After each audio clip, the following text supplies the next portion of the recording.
Page 103 in your textbooks, you had just a few problems here on this level up homework section. Yesterday, nothing we did was going to be tested directly, but there are things you can certainly use on quizzes and tests, particularly as we move forward with some different things to try to speed up your work. Some concepts we talked about yesterday that in algebra will make your life much, much easier. That's using the commutative property, in some cases the associative property, mainly the commutative property though, to work more quickly and efficiently. Also talked about estimating, real life math, because we don't want to work with big weird numbers, do we, Evie?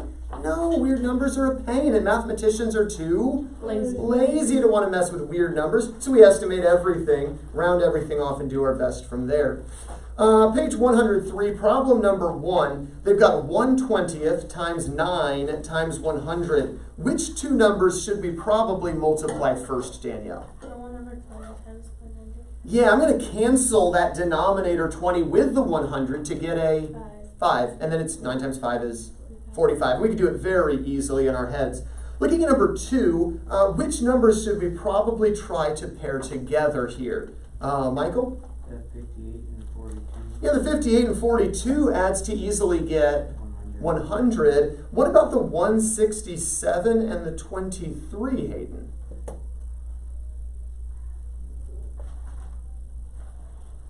Uh, 209. Well, 190, and then you take the 100 that we got from Michael and your 190, put it together, we get 290 when we add it all together. Looking at number 3, I've got that 0.7, and I don't like that decimal, but if I were to start by multiplying the 0.7, Aubrey, times the 10, that would knock out the decimal, wouldn't it? It would just become a 7 times 21, which gives us 147. So again, we can do all of those mentally if we just kind of go out of order in some cases. Dropping down to numbers 8 through 11, estimating these. It says Bill works 4 hours a day and earns $9.26 per hour. Estimate how much he earns per day. Well, 926 is such a weird number, Lexi. So let's maybe round that 926 off to 930. Okay, we could do 930. I was hoping for something even easier. 925. We could do 925. That's actually what the book does, but I'm even lazier than that. 9. And now, here's the deal. We rounded down to a 9, correct? So we do the 4 times 9 class to get 36. We know we rounded down, so maybe add one more extra to make it 37 just to get it in the right ballpark, because we knew we took it down, right? So we can also account for that. Now, if you did 925, which is a really good estimator, again, that 25 cents times 4 is going to be that extra $1 anyway, which gives us a 37 estimate. If you were to actually multiply, it's like 37.04, big deal, 37 bucks. Even 36 is pretty close. And by the way, if you're thinking about, well, then the government's going to take taxes out, you might as well just say, let's say it's $7, he gets about 28 bucks. And that way we account for what the government takes. Number 9, Glenn, go and read that for us. New bicycle for $109.84. His old bicycle cost $87.61. Estimated to All right, now since we're subtracting them, right, we want to either round them both up or both down. I say let's just bump them both up to what nice easy numbers? 110 and 88. And so that gives us $22, $23. The book rounded even more. It did like 110 and 90 and got $20. I do 22. I do 110 and 88 and get the $22 difference, but you know, whatever, close enough. Somewhere in that $20, $22 range. Questions on that one? Number 10, family bought 2 ice cream cones for $2.57 each. 4 milkshakes for $4.28 each. Estimate total cost. Instead of $2.57, let's round that to a pretty close number, Evie. Well, that's an awfully big jump. $2.50, since we're only doing 2 of them anyway, so 2 $2.50s comes out easily to 6. But if it were $2.50, then it would be $2.50 and $2.50? $5? Yeah, that's what you meant to say, $5. All right, and then the 4 milkshakes cost a little more than 4 each, right? So that'll be a little over. I put 4. Right, so 4. So, but 4 times 4. And since we rounded it down, maybe bump that up an extra $1 to get 17. We already had the 5-ish bucks or 6-ish bucks, so we're right around 22. Again, if you're accounting for tax like Evie was doing, she rounded up to 3 and rounded down to 4. Probably comes out in the wash anyway. You get about $22 that way also. Maybe taxes, 23, 24. if you want to do it that way. But 22 is the answer that the book has. And again, the book does say answers may vary because it depends on how people round off. Number 11, local party store, supply store. Sold 58 balloons. I'm not getting Timmy that many for his birthday. 58 balloons for $1.53 each. Those are expensive balloons. Estimate the total cost. Well, instead of 58 balloons, class, maybe 60 balloons. And instead of $1.53, let's go $1.50 and say $1.50. Now, again, $2 if we're going to estimate tax in there. It's a little over generous on the taxes. But if we say $1.50, that's 1.5, right? So at $1, 60 balloons at $1 would be 60. What would be the half dollar? 30 more. So about $90-ish is what I would estimate it to be. About $90-ish. Again, we added a couple balloons in there, but we also rounded down a little. Going to be close enough. You add taxes, maybe 95 bucks, something like that. How many were kind of in the ballpark on all of those answers there? And again, it didn't have to be exact. It's just kind of how you estimate. Questions on that. Again, that's not going to be tested, again, because the exactness, kind of hard to test anyway, but hopefully you've got the idea. Let's flip over to page 108 now, the other part of your homework. And on page 108, you did the review section. And we've been working on these different properties. It says identify each property being illustrated. Class number 61 is the commutative property. They flip-flop the order of things in a multiplication or addition. Obviously, in this case, addition. Number 62. Associative. There was no flip-flop, but they did group differently. They associated different numbers together. So we have the associative addition property. They could also do associative of multiplication, but this was associative addition. Number 63. Commutative. Again, that's just a flip-flop of multiplication. Number 64. Distributive. The 15 multiplied by the 10, and then the 15 multiplied by the 3. And then number 65. Associative multiplication property that we see there. Questions on those? And some other review questions going back a little further. It says number 66, why are 27 and 32 relatively prime? Lexi? Because they have no common factor. No common factor except for one, right? Everything has one in common, but no real common factors other than one. Number 67, what's the decimal equivalent of 1/8? Michael? 0.125. We actually saw that in our lesson yesterday.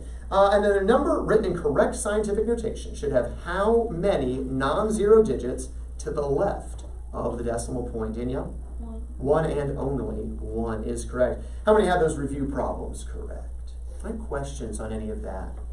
All right, let me give some classwork. Just have out maybe a piece of paper, or I don't know if you've got some space in the margin of your book or something I suppose you could use as well. We've been practicing with order of operations recently, and we said in order of operations class, the first thing we should always do is parentheses or other grouping symbols. Parentheses and grouping symbols. Once those are taken care of, exponents. Once those are taken care of, multiplication and division. That's all one step, remember.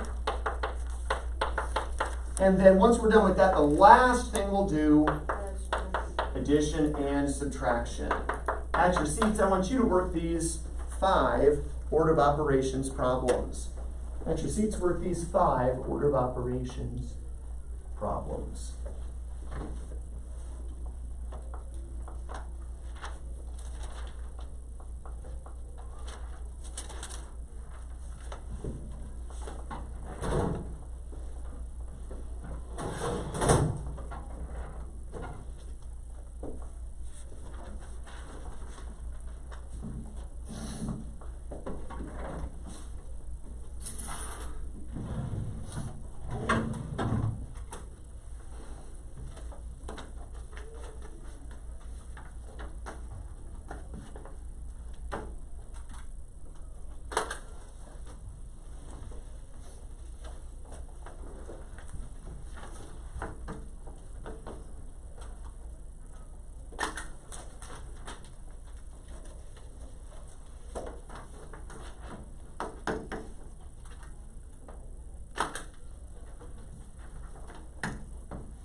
Lexi's finished, Hayden's finished, Glenn is finished, Evie's finished.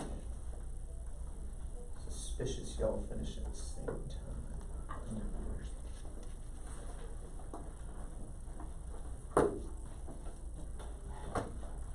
Don't lean back too far. Michael's finished.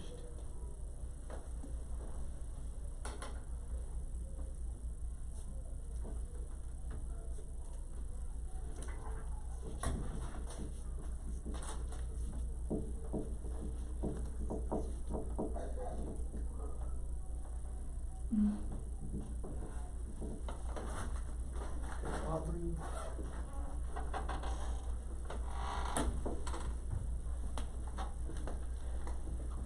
All right, let's go and take a look at these together. And on the first one, Michael, really pretty straightforward as long as you remember that of the two operations, you got to start with the Multiplication. to get. 6. So it's really just becomes 5 plus 6, which is 11. Pretty easy. I'm going to get 11 on the first one.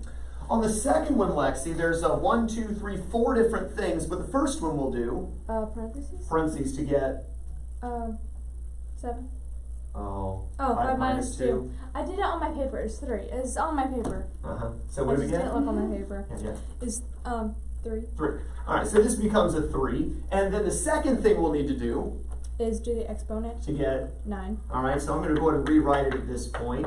So the 3 squared becomes a 9, and that's up against this 2, which implies That is 20. That is 2 times 9. right multiplication 2 times 9. So which do I do first, the subtraction or the multiplication? The multiplication. To get 18. 18, and we'll finish with the subtraction. Even though it's the first one written, it's the last one we'll do. 24 minus 18 is 6. 6. How many had 6 for your answer on this one? All right, questions on the second problem. Genesis, you're not even in this class. Yes. Oh, you okay? Yeah, you know. All right, questions on this. All right. All right, looking at the next one. And Hayden, what do we need to do first? Parentheses. To get 8. All right, then what?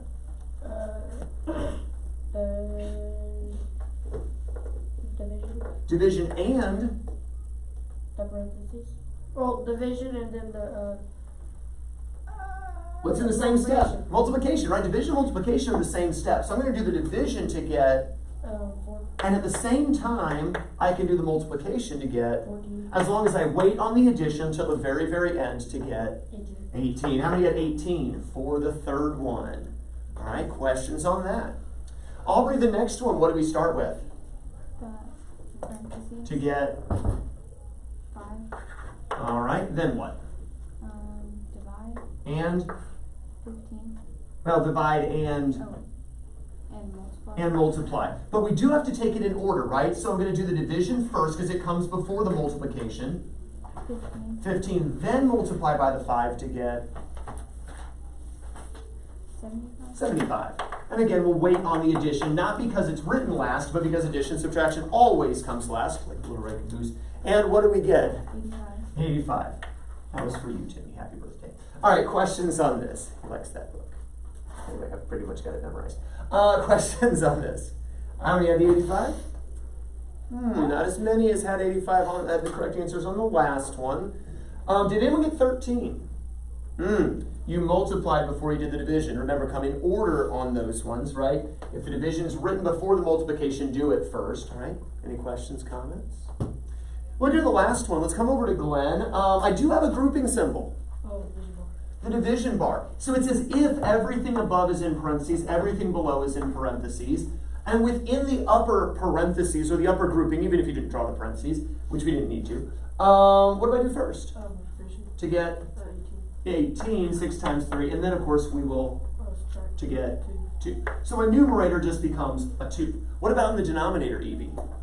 2. 14. Oh, 2. I did it right. 9. 9. And then can we divide 2 by 9, class? Yes. No. Not really. What would we get if we tried to divide 2 by 9? Point 2 repeating. 2 ninths. No, if you had 0.2 repeating, that would be correct as well. I would just leave it as 2 ninths. I'm lazy. Questions on this? Questions on this? All right, clear desk except for a clean sheet of paper and a pencil. Clean sheet of paper and a pencil. Everything else away. Let's get our second quarter off to a great start with a great quiz. Or we could start it off rough by dropping our water bottle on our foot and breaking our toe. All right. Your hand, you broke your nail on your hand. Okay, anyway. All right. Clean sheet of paper, pencil, everything else away. And we will be taking quiz 9. Quiz 9. First and last name at the top of your paper, along with today's date, which is 10/12/21. 10/12/21 today's date. First and last name, bless you, 10/12/21 today's date. If you'll pass those back quickly, Danielle. You don't need your plan book out. All you need is a sheet of paper and a pencil. And you need to be putting your first and last name in the name spot and 10/12/21 in the date spot. For those of you who have already done that, let's go ahead and take a look at the quiz together. Numbers 1 through 4 match whatever property is being used with the letter of the property.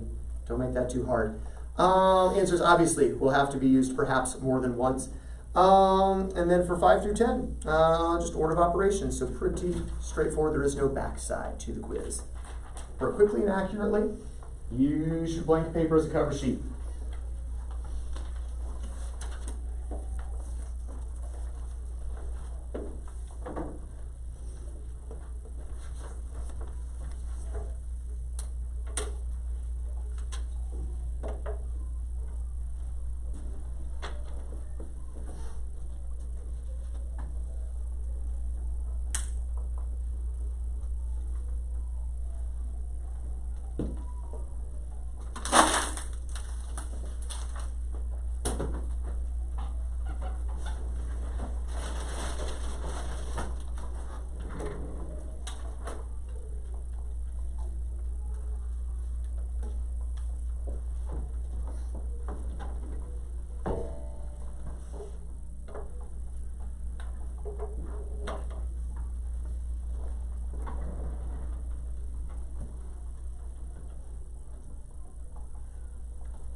Just a couple more minutes to be finishing up.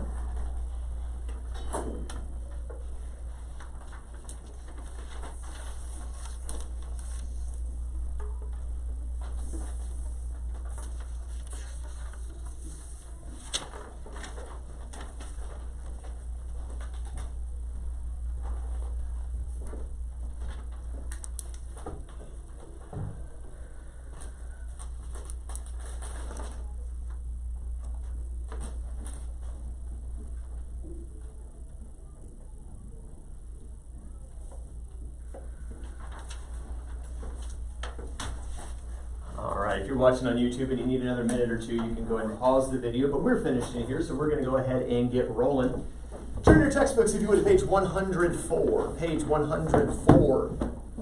And one of the critical concepts to talk about as we get into this chapter on algebra is this understanding of signed numbers. And that is the idea of positive and negative numbers. Now, all of you should have talked about this in 7th grade. Y'all have talked about positive, negative numbers before. I'm going to say I don't even know what a negative number is. Okay, good. We all understand positive, negative numbers then. All right, so we understand this, that if you were to draw a line with all the numbers on it, before 6th grade, your smallest number was what we called 0. And then numbers got bigger. 1, 2, 3, 4, 5, 6, 7, 8, 9, 10, and you could just keep millions and billions and trillions and quadrillions and all the way up to this idea called infinity, right? And then in 6th grade, now you probably had seen something like this before, but in 6th grade, your teacher should have showed you that the number line actually goes the other way as well. And we can get smaller than 0. For instance, a bank account that has less than nothing in it. You could actually owe money. And we call these numbers, class, negative numbers, right? And so we have -1, -2, -3, -4, -5, -6, all the way down to what we call negative infinity. The infinity symbol kind of looks like a sideways 8 in a sense. But negative numbers can be used for a lot of different things. Obviously, in the bank account, it means you don't have money. If, for instance, when I'm grading your quiz, if I put -8 at the top of your quiz, that means you lost 8 points, right? But if there were like a bonus question, I put +5. That means, oh, I got 5 bonus points. See how that works? So anytime you have a gain or an increase or something, we could refer to that as being positive. Anytime we have a loss or a decrease in something could be negative. You're also familiar with this because of negative temperatures, right? For instance, what we would consider freezing here in the United States would be 32 degrees Fahrenheit, right? But everywhere else in the world, what we call 32, they call 0. So, for instance, for us, if it goes below 32, we're still in the positive Fahrenheits, but everywhere else in the world, they'd be in the negative Celsiuses. And even in Celsius. Anyway, and but also, like, there are places in the United States, for instance, that even on the Fahrenheit scale, get into the negative temperatures, right? I think the coldest I've ever seen it here is 9 degrees above 0. That's the coldest I've had since I've been in Columbus, and this is my 12th year here. But growing up in Pensacola, we didn't get that cold. And then, but obviously you get up there, Michigan, Wisconsin, Minnesota, negative, Alaska, negative temperatures, right? So we're familiar with this idea of going lower than 0. Now, here's the hard part. If I wanted to write -6, it would look like this. And most of the time, if we saw that, we would think that says -6. It looks the same. Or a +6 looks the same as a +6. So how do we know the difference? Well, one way you'll see it is if it's put in parentheses. Again, parentheses are a grouping symbol, and in a sense, we're all grouping the sign with the number. So if you see this, that means we've got a -6. Here, that means we've got a +6. Does that make sense? For instance, we might see like a -6 and then plus a +4. Okay, this means -6 plus +4. Does that make sense? But a lot of times, since mathematicians are lazy, mathematicians don't like to put the plus sign. They assume if the parentheses are not up against each other, it's not multiplication, so they'll take the parentheses off, and they'll also take the plus sign off. And it'll simply be -6, +4. A loss of 6, a gain back of 4. Well, you haven't gained back everything you've lost yet, have you? So you're still in the negatives. In fact, you would be at -2, right? You're still in the negatives at -2. But that would be another way of writing essentially the same thing. If I had -3 plus -4. This is one way we could write it, but again, mathematicians are lazy. So again, they'll take the parentheses and the plus off and just say -3, -4, meaning you take away 3, and then you take away 4 more. Where you lose 3, you lose 4 more. Well, in all class, we've lost 7, right? That's a loss of 7, if you will. If I had a -2 plus a +5, how might a mathematician write this easier and lazier? What do you think, Evie? No, without the parentheses and without the addition sign. So, Just -2 and +5. -2 positive 5. And here that's a loss of 2, but then a gain of 5. For instance, thinking maybe a football game, first down you lose 2 yards, right? The second down you gain 5 yards, which means you're still behind the sticks. But what would that net gain end up being, class? A net gain of positive 3. Now, one way we could practice with this would be to practice on the number line. You could literally visualize starting at negative 6. And then you gain back a positive 4. 1, 2, 3, 4. And here we are at negative 2. Make sense? Or if we started at, for instance, negative 3. And then we add negative 4. Well, again, negatives go this way, right? Positives this way, negatives this way. So when I add a positive 4, I go that way. So if I add a negative 4, I'm going to go backwards. 1, 2, 3, 4, back here to negative 7, right? Or if I started at negative 2, and we're at a positive 5. 1, 2, 3, 4, 5. 1, 2, 3, that puts me at the positive 3, right? We can use the number line. You see that there on your paper, or your books, page 104. Starting at a negative 5, and then adding a positive 7. Well, they start at negative 5, they add positive 7 to it, they wind up at positive 2. Makes sense? Look at the next one. They have a 2 plus negative 6. Now again, normally I wouldn't write it that way. Normally I'd say 2, negative 6. And it means the same thing, but without the plus and without the parentheses. Well, they started at 2, and they added a negative 6, which means they have to go backwards 6, and notice they end up at negative 4 for their answer. See that? Look at the next one. Starting at negative 4 and adding a negative 1. Again, I would normally write negative 4, negative 1. It means the same thing, but you start at negative 4, and you have to go backward 1 more to negative 5. Questions on how to use the number line to move from one number to the next, adding a positive or adding a negative. Questions on that? Turn over to page 107. Turn over to page 107. I want you to do numbers 1 through 8. Start at the first number, and then if it's adding a positive, go forward on the number line in the positive direction. If it's adding a negative, go backward in the negative direction, and find the answer to each of those addition problems on the number line. Page 107, numbers 1 through 8.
All right, let's go and take a look at number 1. We're starting class at negative 6, and we have to go which direction? Positive. So to the right, we need to go 7. So there's 1, 2, 3, 4, 5, 6. 7 is going to put us right here at 1. Positive 1. How many have 1 or positive 1? By the way, 1 is the same thing as positive 1. I'm normally too lazy to write the positive. So 1 is sufficient. Just like you over here, I didn't put the positives in front of these. I could, but I'm normally too lazy. So if you don't see a sign, it's assumed to be positive. Look at the next one. We start at negative 4, and we need to add positive 4. 1, 2, 3, 4 puts us right at 0. By the way, if you write this term in your notes, those are called inverses. Positive and negative 4 are called inverses. Inverses always add up to 0. Inverses always add up to 0. So positive 8, negative 8, class? 0. Negative 12, positive 12. 0. Negative 32,784, positive 32,784. Gives 0, right? No matter how weird the numbers is. All right, if they have opposite signs and they're added, they are inverses. They will always give 0. For number 3, we're going to start at Negative 1. And this time we're going to go backward. We're going to go the negative direction 4 more units, and that's going to put us at negative 5. Negative 5. Number 4, I can do this without even plotting anything, class, 0. because they are Inverse. inverses, right? Number 5, you start at 1, then you go backward 3 because you're adding a negative. Gives you what answer, Aubrey? Ooh, starting at positive 1. I think you might have started at negative 1. So starting at positive 1, you go backward 1, 2, 3. We should have wound up right here at negative 2. Be careful there. How about number 6? A negative 6 plus a positive 11, Michael. 5. Positive 5 should have been our answer. Number 7, are those inverses, class? No. No. Negative 3 and positive 3, yes, not negative 3 and negative 3. What do we get when we add those together, Hayden? Negative 6. Starting at negative 3, then go backward 3 more, gets you to negative 6. And then number 8, we got a 5 plus a negative 9, Glenn? Negative 4. And then we go 8 for 8 on those. You got all 8 correct? All right, 7 for 8, just missed 1. All right, any questions on those? Now let's be honest. Mathematicians are lazy. And they gave you these number lines, right? Which is nice of them. But drawing your own number line all the time, that's too hard. So what I do is I've got 2 basic rules I use to add sign numbers. And I want you to write these in your notes. Try to see if there's a good spot for you to write these down. They're actually on page 106, so right across the page. You see a little blue shaded box, so I'm not sure if it's worded quite the same way. But you'll notice with all of these that if the signs are the same, we could simply add and keep the sign. So for instance, on negative 3 plus negative 3. The signs are the same. They're both negative. We're starting negative and we're working even more negative. We essentially just add the numbers together. 3 plus 3 is 6. And we would keep the negative sign. On number 3, we started at negative 1 and then went 4 more negative, got us to negative 5. Again, we could have just added the 1 and 4 and kept the, got the 5 and then kept the negative. The examples we see are positive 2, positive 4. Well, if you start at 2 and go 4 more positive, it's going to end up at positive 6. So just add the numbers, keep the positive. Well, my number line doesn't go this far, but if we were to start at negative 7 and go negatively 5 more, that would put us at negative 12. Again, add the 7 and 5, keep the negative sign. Easy enough rule? Because again, they're working together. They're working to get even more positive or more negative. But if the signs are different, you're going from one side of the number line to the other. If the signs are different, we end up essentially subtracting the numbers. For instance, on number 1, negative 6 and positive 7 gave us a 1. It's as if we subtracted 7 minus 6 to get 1. But the positive was bigger. We ended up keeping the positive 1. Looking at number 5, we had a positive 1 and a negative 3. Right? It's as if we subtracted 3 minus 1 to get 2, but kept the negative because it started more negatively. Number 6, we have a bigger positive, so we keep the positive sign, but 11 minus 6 is essentially 5. Number 8, we essentially could subtract 9 minus 5 to get 4, and then keep the negative because the negative is bigger, if you will. Does that make sense? Now, technically, a positive number is always bigger than a negative, so the way I've got it worded here, if the signs are different, subtract and choose the sign of the greater absolute value. Which absolute value is bigger? The 9. So we keep the positive when we subtract 9 minus 3. Which absolute value is bigger? The 7. So we keep the negative sign on the answer. Does that make sense? And this is so much quicker and easier in my mind than trying to draw number lines and such. Look across, turn over the page to page 108. Page 108. I want you to do number 17 to 27, the odd. Number 17 to 27, the odd. And for each of these, consider the rule. If the signs match, add them up. Keep whatever sign you have. Anytime the signs are different, subtract the numbers themselves, and then whichever number is bigger, whichever absolute value is bigger, keep that sign. Let's see how we do on 17 through 27, the odd.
Just doing 17 through 27, the odd. You may want to go back and erase some of those others so you don't mess yourself up tomorrow. All right, let's take a look at these together. Number 17, are the signs the same or different, class? Different. So do we add or subtract? Subtract. What is 12 minus 6? 6. And then which sign do we keep? Negative. So we should get negative 6. If you want to think of it practically, you're starting way back at negative 12 and you're only coming up 6. That doesn't make you to 0 yet, right? So you're still in the negatives, but you're now at negative 6. Number 19, are the signs the same or different? Same. So do we add or subtract? Add. 16 plus 4 is 20. And then I keep what sign? The positive, which we could leave understood. So we could just write 20 or positive 20. Number 21, signs the same or different? Add or subtract to get 9, right? 11 minus 2 is 9. And then which sign do we keep, the positive or the negative? The positive 9. Again, if you want to picture this, you're already starting at positive 11 and you're only going backward 2 to the positive 9. Number 23, signs same or different? Different. Add or subtract? Subtract. 11 minus 3 is 8. But then we're going to keep which sign?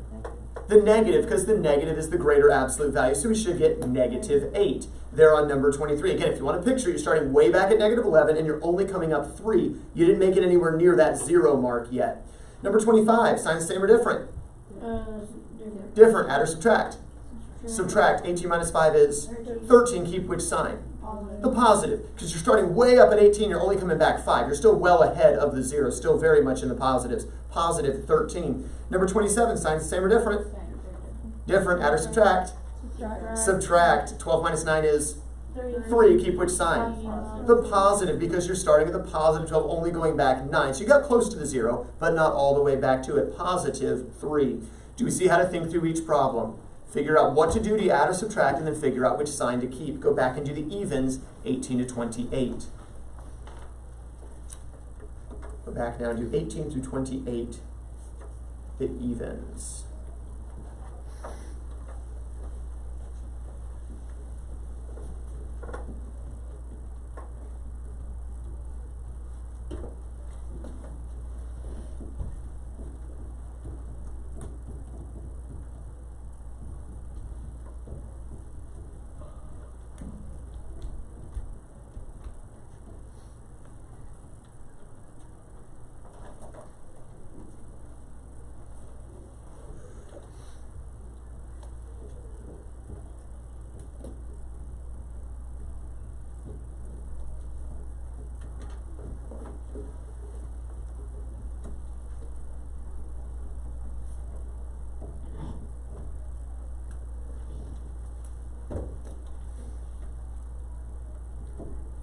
All right, number 18. What did you get for your answer, Danielle?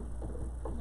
Positive 9 is correct. You subtract to get 9, then keep the positive because it was the greater absolute value. Number 20, what did you get for your answer, Michael? Negative 3. You subtract the numbers. 8 minus 5 is 3, but keep the negative because the negative sign was greater. Number 22, what did you get for your answer, Hayden? 29. Positive 29. The signs were the same. Add and keep the sign to get positive 29. Number 24, Aubrey. Positive 8. Subtract to get the 8. Keep the positive sign. Number 26, Lexi. Negative 10. Negative 10. The signs are the same. Add and keep the negative sign. And number 28, Glenn. Negative 2. Good. We're going to subtract and keep the sign of the greater absolute value. How many went 6 for 6? Clear dust except for a clean sheet of paper and a pencil. Clear dust except for a clean sheet of paper and a pencil. Everything else away. Number down, 1 through 5. Clean sheet of paper and a pencil. Everything else away. Number down, 1 through 5.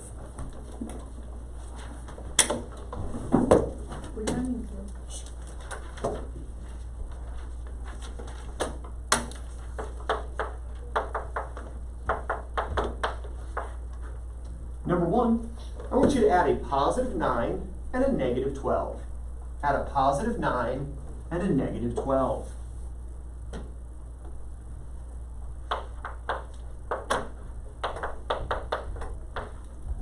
Number 2, I want you to add a negative 3 and a positive 6. Negative 3, positive 6. Number 3, I want you to add a negative 8 plus a negative 1. Negative 8 plus negative 1. Number 4, I want you to add a -2 plus a -4. -2 plus -4. Number 5, I want you to add a +7 plus a +5. +7 plus +5. All right, pencils down. Let's see how we did. Number 1, what should we have had for our answer, Evie? -3. Subtract, keep the sign of the greater absolute value. Number 2, Glenn. +3. Subtract, keep the sign of the greater absolute value. Number 3, Lexi. -9. -9. Add and keep the sign. Number 4, Aubrey. -6. -6. Add and keep the sign. Number 5, Hayden. 12. +12 or just 12. You didn't have to write the positive necessarily. Again, add and keep the sign. How many went 5 for 5? How many feel like you got this adding signed number thing down pretty well? Good. Genesis did as well. Well done, Genesis. Also, good job, Kyla and Rocky. Evan, come on, man. Anyway, I can't see Jaden's paper. All right, homework for this evening. Homework for this evening. I want you to do pages 108 to 109. Page 108 to 109. I want you numbers 1 through 8 in the homework section, but do not use a number line. Okay, the instructions are going to say use number line. Ain't nobody got time for that. Use the 2 rules. It's so much quicker and easier, right?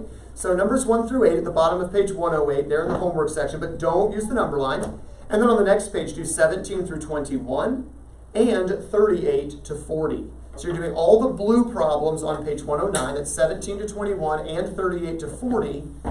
But then back on page 108, those you're just adding them up, not using the number line. Not a long homework assignment, shouldn't take you too long. And so trust you'll do well on that. All right, when the bell rings, you'll be dismissed. Have a wonderful rest of your day.